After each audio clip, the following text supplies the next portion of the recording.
Totally wrong. There is a Gastrodon on the battlefield paired up with the Incineroar for Chongjun, and on Eric's side sticking with the Charizard and the Grimmsnarl. But I will be forever and always happy to see a Gastrodon on the field. Always happy to see the Gastrodon. And yeah, like I said, you know, I thought both players would stick to the same, but you can see that Chongjun's changing up his game plan, bringing that Gastrodon. And I like it because I think it offers a little bit more of a threat with that yawn. You can't just, if it does start throwing yawns off onto Eric's side of the field, you can't just leave your Pokemon out there to do what the Charizard did in that game on. It gives Chongjun an option to be able to say, okay, well, you keep your Charizard on the field and you Gigantamax it. I'm going to yawn into you right now. And if you stay on the field for another turn, you're going to go to sleep and then you're not going to be able to utilize all the turns that you want of the Gigantamax like we saw from that first game.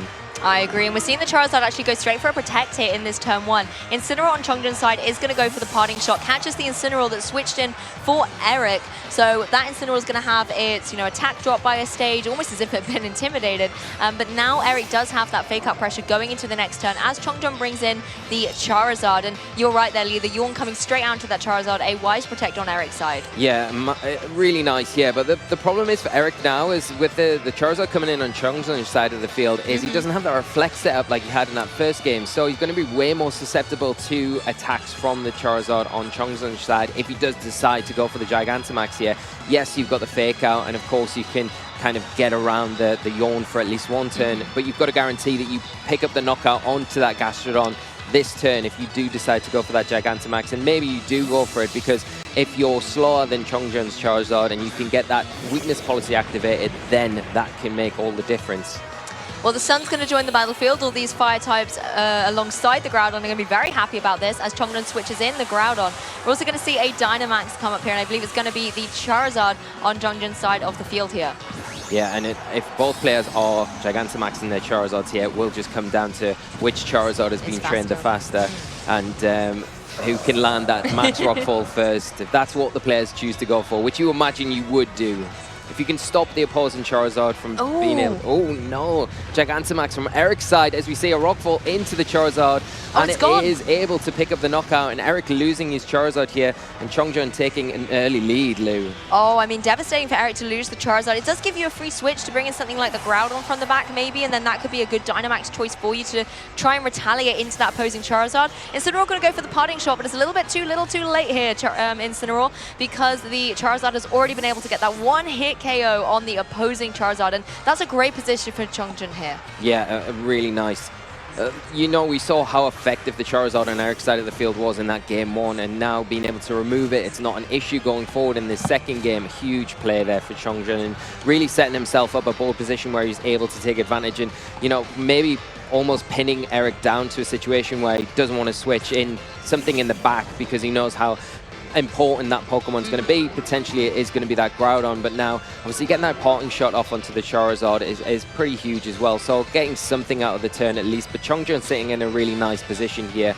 Obviously the Sun not up, so not going to be hitting as hard as it would have been, but also not taking that solar power damage as well each turn. So kind of preserving a little bit of HP, although the sand is chipping away at it at the same time. Well, Incineroar going to do what it does best and go for that fake out into the opposing Groudon as Grimmsnarl does finally set up that light screen. So Eric trying to put all these defensive measures in place in front of this Charizard that's going to go for a G-Max Wildfire here into that Grimmsnarl. Going to do just over a third of damage there. So Grimmsnarl still sitting pretty happy on the field, particularly knowing that Groudon cannot move here. So it has the potential to go for another Prankster move on that following turn.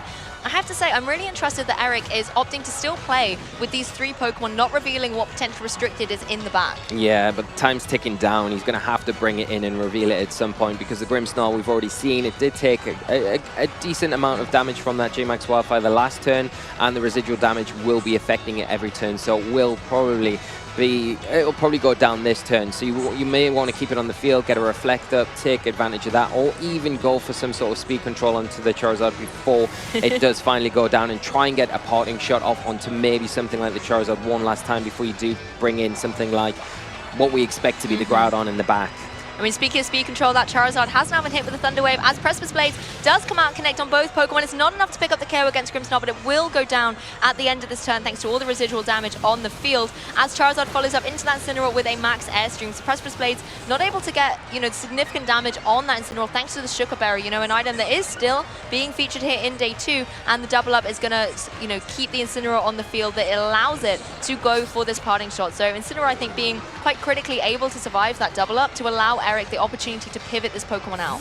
Yeah, and we are going to see this fourth and final Pokemon from Eric now, so I would expect it as a Groudon. The only issue bringing it in now, it is going to take a round of damage from that G-Max Wildfire, the residual damage, but getting it onto the field, it does mean that the Charizard will take some damage from that Solar Power ability as well. The speed boost that we have seen there is handy for the Groudon on Chongjun's side, but at the same time, it's already taking an Intimidate and now a Parting Shot, so it's not going to be hitting as effective as it would have been, and we're going to see that Intimidate cycle once again, really reducing the attack power of the Groudon, and all the reliance, I feel now, is on the Groudon from Eric's side, because it's got all the work to do to pull this one back.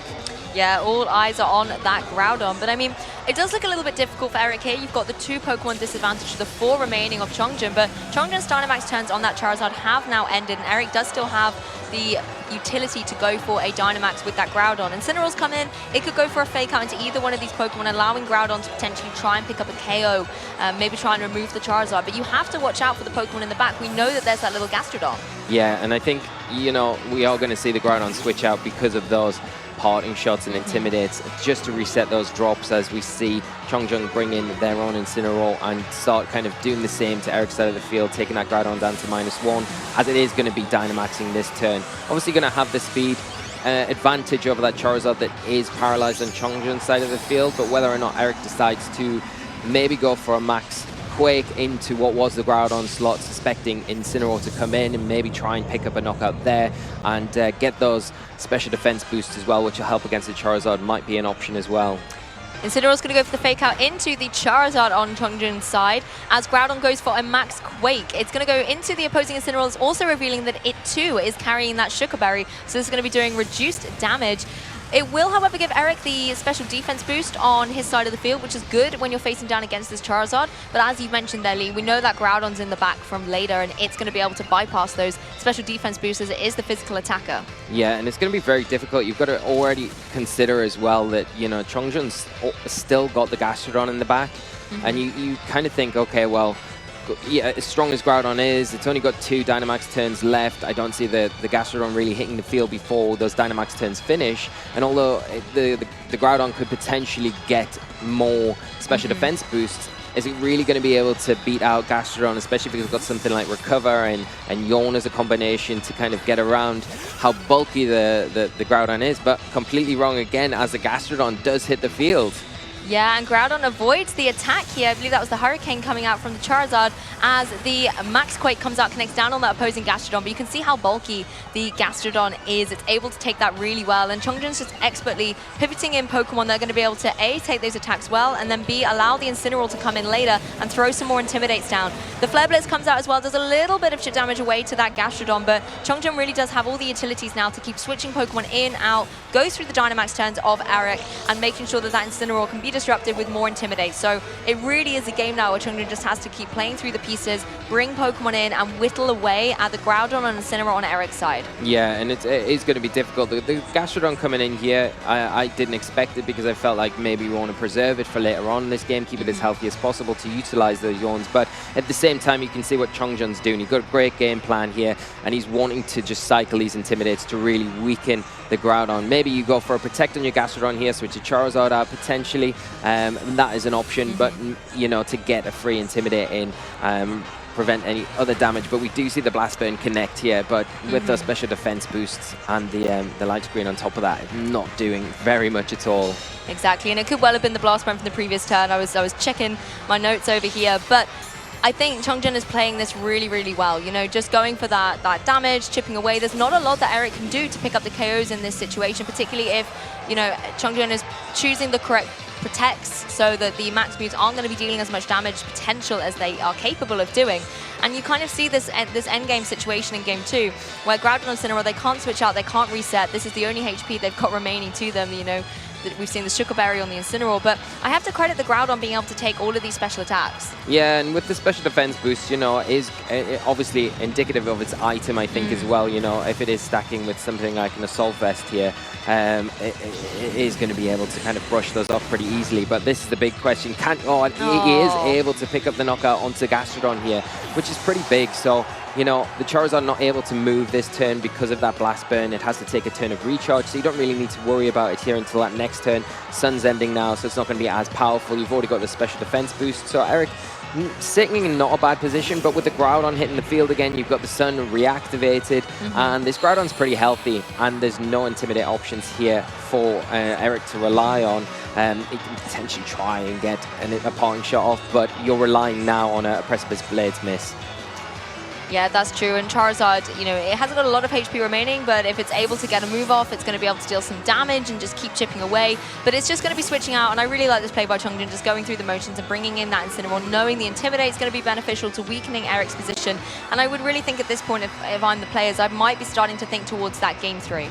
Yeah, and you're really relying, I think, if you are Eric now, you need to try and fish for a critical hit with the Precipice Blades to get the damage that you need onto the board. If you can remove the Groudon, solo health though now, and yeah, and that is a huge hit on both. Double critical hit.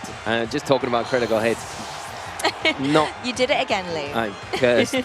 Caster's curse, yeah, but yeah, this puts the game back in all favor of Chongjun. He's going to tie this set up, which is great for everyone at home. Obviously, not for the players, because we are going to go to a game 3. They probably wanted it over by now, but this has been an incredible set. And even if the critical hit hadn't happened there, you've got that fake out support that Chongjun's, you know, brought onto the field now, going to be able to utilize. And as I was going to say, with the Assault Vest, the Groudon didn't really have an option that next turn but to take another Precipice Blades from Chongjun's side. So